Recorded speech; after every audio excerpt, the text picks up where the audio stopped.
Many food banks continue to struggle, and one in the GTA is putting out an urgent call for help during Ramadan. The Muslim food bank says demand is big, especially among newcomers, but they are running low on much-needed items.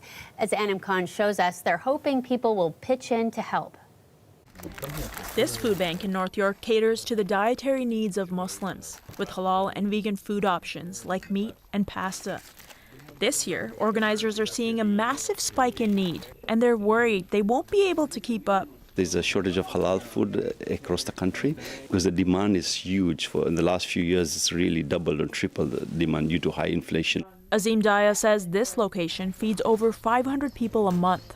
Last year, it was around 200, less than half. He says the struggle of refugees is particularly evident. Palestine, Afghanistan, Syria, Myanmar, Somalia, Sudan, all over the world, we have refugees coming here, and people don't realize that they come on a daily basis. He says during the month of Ramadan, families are fasting from sunrise to sunset. With no food and water, it becomes taxing on them emotionally and physically, not knowing where their next meal will be.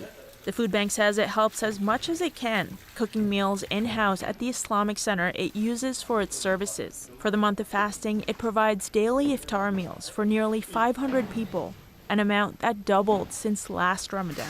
For people like Bibi Khan, it's a lifeline. She says she suffered a stroke years ago and has 3 adult children who are sick. My kids, one is a cancer one. He is 42. He's in bed. My blind son is 40, and the one with the vertigo in her brain and hole in her heart, she's 38, and they can't help themselves. This food bank is very helpful to me. Today, the team prepared distribution packages to hand out next week, filled with non-perishable food items for families in need, enough to last a month. Essentially, it's literally what I feel is the least I can do in my life to sort of give back. I try to acknowledge the fact that God has blessed me with the minimal that I would need. For example, a roof over my head, a job. So I have a lot to be thankful for. The Muslim Food Bank says donations will really go the extra mile during the month of fasting to keep up with the demand. Anam Khan, CBC News, Toronto. A memorial service was held